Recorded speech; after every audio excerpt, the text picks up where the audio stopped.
السلام عليكم متابعينا الكرام.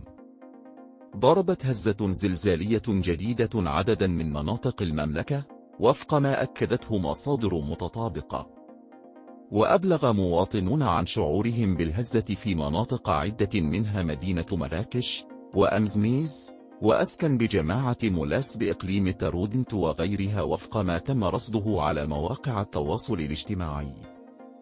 من جهة أخرى أظهرت خدمة تتبع الزلازل من أحد المواقع أن الهزة بلغت قوتها 4.1 درجة بمدينة الرحمة بالدار البيضاء، فيما أظهر أنها بلغت 3.9 درجة بمنطقة تيزكا في إقليم الحوز قرب جماعة أزكور. دمتم بخير وعافية.